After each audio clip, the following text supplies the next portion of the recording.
우리나라 역사 가운데에서 조선의 정신을 말하라 하면 일반적으로 선비정신이라고 말합니다.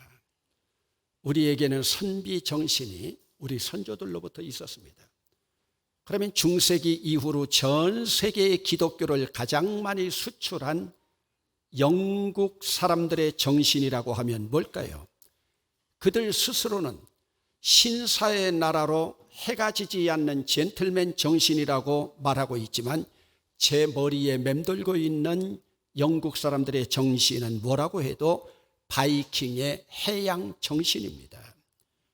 이미 떠올라 버린 그 태양은 져버렸지만 영국은 섬나라면서도 전 세계에 아직도 53개국의 연방을 거느리고 53개국이 영국 깃발 아래서 그리고 그 여왕 앞에 경의를 표하고 있습니다.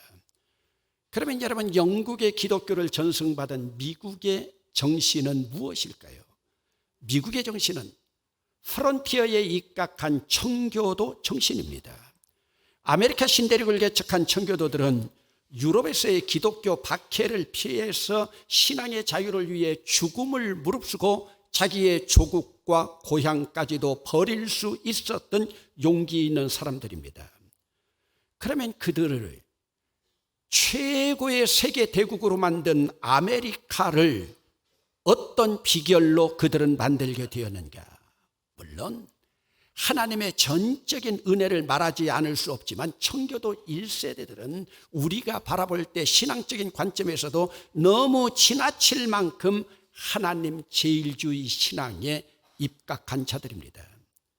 그러면 그들이 복받는 비결인 하나님 제일주의의 신앙을 무엇으로 보여주었는가? 그것은 먼저 하나님 제일주의 신앙으로 주일에 예배하는 성수주일 신앙이었습니다.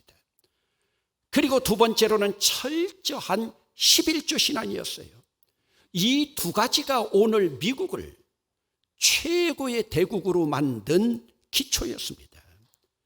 여러분, 그들의 기본 신앙 내용은 하나님의 것은 철저하게 하나님께 올려드린다. 여러분, 그러면 우리 것 가운데 하나님의 것이 무엇입니까? 주의 날 아닙니까? 그러면 6일은 나를 위하여 사용하지만 주일만은 주님의 것이니 주님 것 도적질하지 말고 주님께로 그대로 돌려드려야 돼요. 이 날이 예배하는 날입니다. 또 주님의 것이 무엇입니까? 이 세상에 내 것은 아무것도 없습니다. 내 것이 만약 있다면 여러분, 내 것 가지고 여러분 죽을 때 싸가지고 갈 수 있지만 여러분들이 싸가지고 갈 수 있는 것 아무것도 없습니다. 그러기에 주님의 것을 우리가 사용하는 것뿐인데 이 세상의 모든 것이 내 것이 주님의 것이라고 하는 고백이 바로 11조 신앙입니다. 그래서 내가 번 것 가운데 다 주님의 것이지만 10분지 9는 나를 위하여 사용하고 10분지 1은 나의 모든 것이 주님의 것이라고 하는 10분지 1만 주님의 것이 아닙니다. 이 고백으로 하나님 앞에 11조를 드리는 일입니다. 그러므로 하나님의 것을 도적질하지 않고 하나님께 돌려드리는 이 신앙이 바로 오늘 미국을 있게 만들었습니다. 그러면 1세대 청교도들이 이런 신앙의 바탕 위에서 자기들 나름으로 스스로 실천한 일들이 있습니다. 그것은 뭡니까? 미국 사람들은요, 5가정만 모여지면 예배당을 짓습니다. 예배를 드립니다. 그리고 그들은 자기들이 자녀를 낳으면 그 자녀들 가운데 가장 똑똑한 자녀를 목사를 만들기 위해서 신학교로 보냈습니다. 이것이 바로 하나님 제일주의의 신앙입니다. 조선시대 왕실에서 가장 똑똑한 자녀를 세자로 책봉하듯이 자기 자녀들 가운데 가장 똑똑한 자녀를 바로 목사로 만들고, 그러면서 그 가문이 명문 가문인가 하는 것은 목사가 몇 명이나 배출되었는가의 숫자입니다. 우리나라처럼 대학에 갈 수 없으니 소명받아 신학교 가는 그런 정신이 아니었습니다. 그래서 여러분, 미국의 가문을 연구하는 사람들 가운데서도 미국의 최고의 명문가로 누구를 꼽습니까? 미국의 대각성 부흥운동의 선구자였던 조나단 에드워스의 가문을 꼽습니다.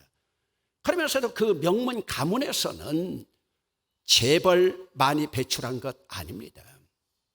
목사와 선교사가 몇 명이냐?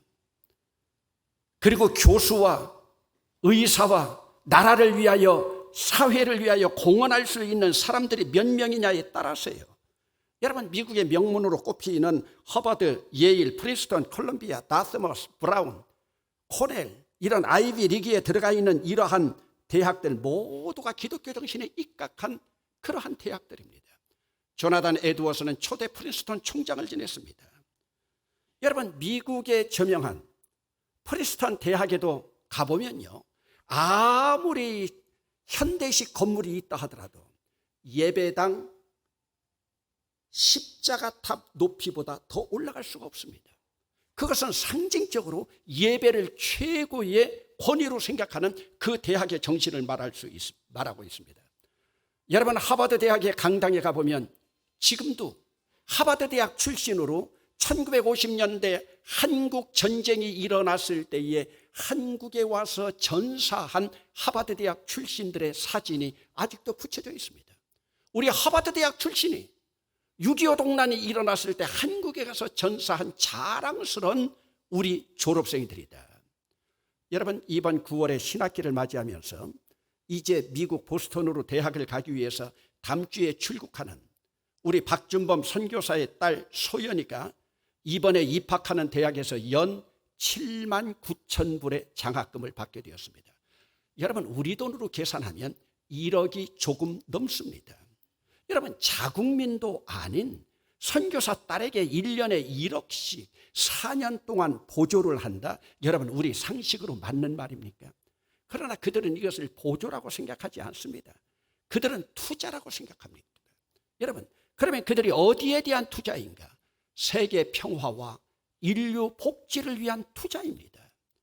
여러분, 기독교 정신에 입각한 미국의 대학들은 기독교 신앙에 따른 인물을 배출하기 위한 투자를 합니다. 여러분, 미국은 공산주의 국가에서 온 학생이라 해도 그들을 심사해서 고액의 장학금을 투자합니다. 이런 일들은 철저하게 인물을 키우는 기독교 정신에 입각한 대학의 정책들입니다. 여러분, 한때 미국의 교포들 가운데에서 자기 자녀가 초등학교에서부터 고등학교 졸업 맡을 때까지 최우수 성적으로 졸업한 그 학생들이 있습니다. 소위 미국 명문 아이비 리그의 대학에 갈 수 있는 실력들인데 줄줄이 다 떨어졌던 한 해가 있었어요. 너무 억울한 교포 부모들이 대학을 걸어서 고소를 했습니다. 대학이 평등하지 않다는 주장이었습니다. 그들은 우리나라 입장에서 생각했습니다. 여러분, 미국의 대학은 평등하지 않습니다. 그런데 우리 교포들은 그 재판에서 거의 다 패소했습니다. 왜 그랬겠습니까? 그 자녀들은 초등학교에서부터 고등학교까지 성적은 최우수일지 모르지만 어린 시절부터 교회에 다니면서 봉사한 경험이나 다른 사람을 위해서 헌신한 스펙이 하나도 없었기 때문입니다. 그리고 그들은 공부만 파고들었어요. 여러분, 기독교 정신으로 전통 있는 대학들은 자기만 잘 먹고 잘 사는 인물은 필요 없습니다. 그런데 여러분, 오늘 우리 자녀들의 정신은 어떻습니까? 제가 출세해서 부모님 호강시켜 드릴게요. 여러분, 그러나 기독교 정신은 자기가 호강하고 부모님 호강시키는 여기에서 한 걸음 더 나가야 됩니다. 여러분, 지금 여러분들이 인물로 양육한다고 하는 우리 자녀들, 이 기준에서 양육되고 있습니까? 지금 우리나라 교육 정책 가운데에서 자사고를 폐지하는 그런 일들이 사회를 떠들썩하고 있습니다. 이것은 바로 무슨 말이냐? 기독교 정신으로 인물을 키우는 학교들을 말살시키는 정책입니다. 그 자사고 가운데 80% 이상이 기독교 학교입니다. 기독교 정신 필요 없다는 거예요. 지금 정부가 이런 정부입니다. 여러분, 오늘 우리는 표면만 읽지 말고 그 내면에 들어가 봐야 돼요. 여러분, 가전 시련과 방해 공작 속에서도 느헤미야가 예루살렘 성벽 공사를 52일 만에 완공했습니다. 느헤미야가 페르시아 수산궁에서 돌아와 성벽 공사를 마치고 제일 먼저 착수한 일이 무엇입니까? 지금까지 우리가 공부한 느헤미야서 1장에서 6장까지는 사방에서 우겨쌈을 당하고 그리고 위기에도 불구하고 성벽을 재건했다면 오늘 7장부터는 새로운 국면에 돌입하게 됩니다. 성벽 공사 가운데 10개의 문을 다 달았습니다. 예배를 위한 양문으로부터 시작해서 마지막 10번째 문까지 달아 명실공히 성벽이 완공되었습니다. 이 성벽은 일반 사람들의 눈으로 바라보면 하나의 벽돌 그 담일지 모르지만은 이것은 바로 유다 민족의 정신적인 산실이었습니다. 그러면 여러분이라면 이제 성벽이 완공되고 그 다음에 해야 할 일이 무엇이라고 생각합니까? 느헤미야가 그 다음에 행한 일은 인물을 세우는 일이었습니다. 제일 먼저 문짝을 달고 이 성문을 지킬, 성전을 지킬 문지기를 세웠습니다. 문지기가 뭡니까? 문지기는 성전에서 살면서 성전의 문을 지키는 자이죠. 그러면 왜 제일 먼저 문지기를 선정했을까요? 문지기가 여러분 얼마나 중요한 줄 압니까? 여러분, 중국 역사 가운데에서 세계적인 불가사의 가운데 하나가 만리장성입니다. 만리장성은 수천 킬로가 되는 곳인데 아무리 흉노족이라 하더라도 오랑캐들이라 하더라도 그 만리장성을 뚫지 못했어요. 그렇다면 오늘 여러분들은 만리장성을 뚫을 뱀 같은 지혜가 있습니까? 때때로 그 문이 열려지고 뚫려졌습니다. 여러분, 무력으로는 뚫지 못하지만은 그 문지기들의 손에 뇌물을 주어질 때 문이 열렸습니다. 그러기에 여러분, 문지기라고 하는 것은 정신적으로 민족 정신으로도 얼마나 중요한지 여러분들이 알 것입니다. 서문장인 문지기에게 뇌물을 얹어주고 열었어요. 여러분, 오늘 우리는 우리 교회를 지킬 만한 신앙의 문지기가 되는가? 여러분, 문지기는요, 성전 생활이 즐겁지 못하면, 예배가 즐겁지 못하면 문지기가 될 수가 없습니다. 여러분, 그 성전의 문지기를 하고 있는데 성전 생활이 즐겁지 않다고 한번 생각해 보세요. 그러기에 세상의 어떤 즐거움보다도 오늘 주님의 날을 맞이해서 하나님 앞에 예배하는 이 주일 예배 시간이 오늘 우리에게 가장 보람되고 즐거운 날이 되기를 주의 이름으로 축원합니다. 그래서 여러분, 시편 기자는 고백하면서 이렇게 노래합니다.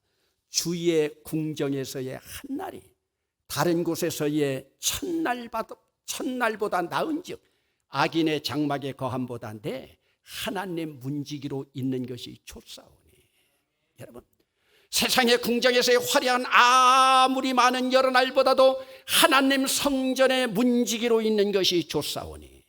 여러분, 오늘 내가 어떤 일을 하면서 살아간다 해도 하나님 성전에서 거하는 시간이 가장 기쁨의 시간이다. 여러분, 그러면 주님이 얼마나 기뻐하시겠습니까? 여러분, 오늘 우리 교회도 목사가 하나님 성전의 서문장이 되고 여러분들이 문지기만 된다면 우리 교회는 어떤 사단도 역사하지 못하고 어떤 질병도 역사하지 못할 줄로 믿습니다. 오늘 우리 모두가 하나님 성전의 문지기가 되는 인물들이 되시길 주의 이름으로 축원합니다. 그러면 여러분, 오늘 우리가 문지기가 되어서 무엇을 해야 되는가? 무엇을 위한 문지기인가? 이 문지기는 철저하게 예배를 위한 문지기입니다. 여러분, 지금 느헤미야는 문지기를 선정한 후에 노래하는 자들과 레위 사람들을 세웠습니다. 이 노래하는 자들이 바로 오늘 찬양됩니다. 예배를 위한 성전에서 봉사하는 자들이 바로 레위인들입니다. 서문장을 비롯한 성전의 문지기들의 사역이 얼마나 중요한 것을, 예배를 위하여 중요한 것을 보여주고 있습니다. 여러분, 지금 한국교회는 성전의 서문장들이 무너지기에 거룩한 성전이 뚫려서 세상의 손가락질을 받고 있습니다. 교회의 문지기들이 세상 유혹의 뇌물에 넘어가서 성전에서의 1000번 예배보다도 세상 궁정에서의 한날의 즐거움을 사모하고 있으니 십자가 정신이 지금 무너져 내리고 기독교 힘이 무너져 내리고 있습니다. 오늘도 여러분, 고등부 수련회를 하고 기도원에서 내려왔습니다만 우리가 여름이 되면 후배들의 신앙교육을 위해서 여름 성경학교를 한다, 여름 수련회를 하는 것, 이것이 바로 무엇입니까? 교회 문지기를 키우기 위한 교회 정책입니다. 여러분, 오늘 우리는 세상에서 우리 자녀들의 출세를 위한 교육에 무게를 두고 있는가? 성전 문직이라 하더라도 하나님의 일을 하는 자들에게 무게를 두고 있는가? 오늘 그렇다면 나도 주의 성전에서 조금이라도 봉사하며 쓸모 있는 사람인가? 아니면 오늘 예배를 드리면서도 내 호강만을, 내 안위만을 위해서 예배하고 있는가? 여러분, 지금까지 느헤미야가 민족정신으로, 애국정신으로 성벽을 재건한 것은 성벽에 보이는 지금 바위덩어리나 벽돌 한 장이 중요한 것이 아니라 이 사역을 통해서 예루살렘에서 하나님 앞에 봉사할 인재를 배출하는 일이 더 큰 일이었습니다. 그 인재들은 모두가 성전 중심의 인물들입니다. 그러면 여러분, 오늘 우리는 성전 중심의 인물이 되기 위해서 어디까지 성장해야 되는가? 이제는 우리가 스스로 내가 성전에까지 이르러야 됩니다. 그러면서 우리는 스스로 외쳐야 됩니다. 따라합시다. 내가 성전입니다. 다시 한번 따라합시다. 나도 성전입니다. 내 신앙이 성전에까지 이르는 것, 이것을 히브리서에서는 지성소까지 이르는 길을 말하고 있습니다. 그래서 여러분, 고린도전서 3장 16절과 17절에 이렇게 말씀하고 있습니다. 너희는 너희가 하나님의 성전인 것과 하나님의 성령이 너희 안에 거하시는 것을 알지 못하느냐? 누구든지 하나님의 성전을 더럽히면 그 사람을 멸하시리라. 하나님의 성전은 거룩하니 너희도 거룩하라. 여러분, 하나님의 성전을 더럽히면 하나님께서 멸하신다는 말씀이에요. 그러기에 느헤미야의 성전은 결국 우리를 하나님의 성전으로 만들기 위한 예시로 보여주었습니다. 이제는 바로 내가 하나님의 성전이 되어야 합니다. 여러분, 하나님의 성전이 되는 사람은 성령의 집을 짓고 사는 사람입니다. 성령의 집은 무엇으로 지을 수가 있을까요? 성령의 집은 말씀과 기도로 짓는 집입니다. 그러기에 성령의 집, 주님의 성전이 되어지는 사람은 말씀과 기도가 의도적으로가 아니라 내 안에 체질이 되어야 됩니다. 내 안에서 저절로 말씀의 삶과 내 안에서 저절로 기도의 삶으로 우러나야 되는 거예요.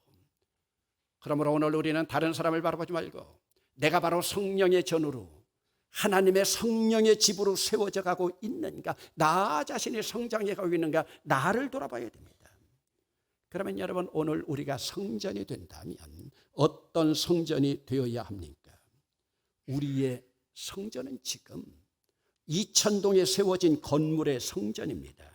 그러나 이제 우리는 2000동에 세워진 붙박이와 같은 그 성전이 아니라 우리 자신이 스스로 움직이는 성전이 되어야 됩니다. 여러분, 야곱이 형 에서를 속였습니다. 그래서 에서의 눈을 피해서 하란으로 도망갑니다. 도망가다가 외로운 나그네 야곱이 들판에서 돌베개하고 잠을 자던 중에 하나님을 만납니다. 야곱이 깨어서 고백하면서 찬양합니다. 창세기 28장의 말씀입니다. 야곱이 잠이 깨어 가로되 여호와께서 과연 여기 계시거늘 내가 알지 못하였도다. 여호와께서 여기 계시거늘 내가 알지 못하였도다. 이에 두려워하여 가로되 두렵도다. 이곳이요 이곳은 다름 아닌 하나님의 전이요 이는 하늘의 문이로다. 여러분, 바로 야곱은 그 순간에 고백했습니다. 이곳이 하나님의 전이요 베델이구나. 여러분, 거기는 예배당 같은 건물도 없었습니다. 강대상도 없습니다. 그러나 그곳에 하나님이 계셨으면 하나님을 모신 곳이 바로 성전이고 베델입니다. 이제 우리의 성전은 특정 장소가 문제가 아니라 내 속에 하나님을 모시고 있는가, 그리고 내가 모신 그 하나님이 내 안에서 주인이 되셨는가, 바로 이 문제입니다. 그러기에 우리는 하나님의 성전으로 내 마음의 성전을 더럽히지 않아야 됩니다. 오늘 느헤미야는 성전에서 봉사할 이런 자들을 임명한 후에 그리고 예루살렘을 맡아서 일할 자기의 아우와 충성스러운 관료들을 임명했습니다. 그리고 난 후에 오늘 본문에서 가장 길게 기록된 것은 느헤미야가 포로로 잡혀갔다가 귀국한 인물들의 이름을 일일이 기록하고 있습니다. 여러분, 이 기록은 지금 느헤미야서가 처음이 아닙니다. 이미 에스라서 2장에 기록된 벌써 90년 전에 스룹바벨의 지도 하에 고국으로 돌아온 인물들, 이미 이들은 이 땅에 있는 사람이 없습니다. 다 죽은 사람들입니다. 그런데 왜 느헤미야가 또 기념비적으로 그들의 이름을 기록했을까요? 그 숫자는 42,360명입니다. 에스라서에 기록된 인원과 총계는 같이 나왔지만 엄밀한 의미에서 보면 오늘 본문에 기록된 숫자는 에스라서에 기록된 숫자보다 적습니다. 왜 그렇게 했습니까? 첫 번 고국으로 돌아온 그 귀한 자들 이름이나 숫자가 틀린 부분들이 많이 있었습니다. 그 숫자를 정확히 했을 뿐만 아니라 그들의 족보의 순에 의해서 다시 정리한 부분입니다. 여러분, 마치 우리나라에서도 세월이 흐른 후에 고국으로 귀환한 그 독립운동가들 명단 가운데 일제 앞잡이들의 이름을 하나씩 가려내 정리한 사가들의 노력과 같이 지금 느헤미야가 에스라서에 있는 그 귀환자들의 명단을 다시 정리한 것이 오늘 본문에 나와 있습니다.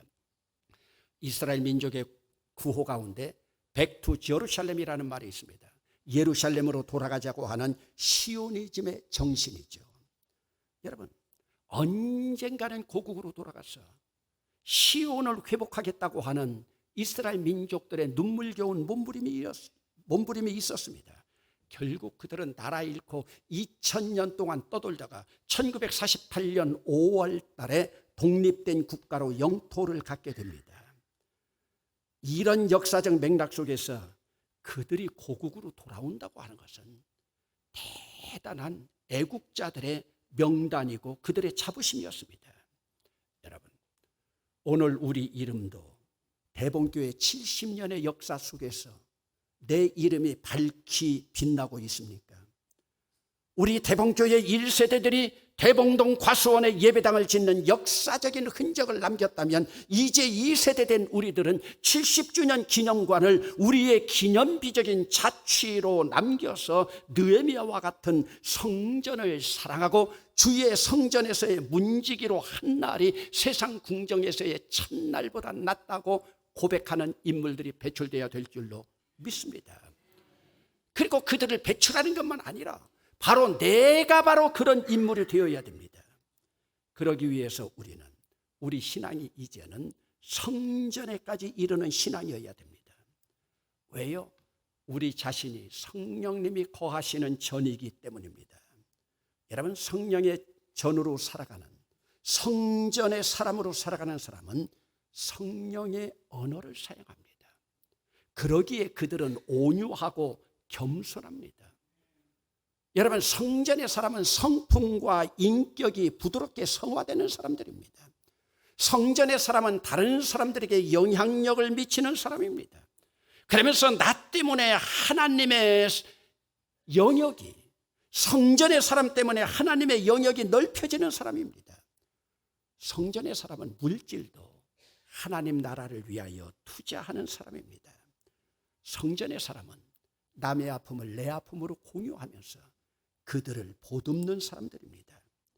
여러분, 이제 우리 모두가 성전의 사람이 되어야 됩니다. 우리 70주년 기념관이 점점 지금 하늘 높이 올라가고 있습니다.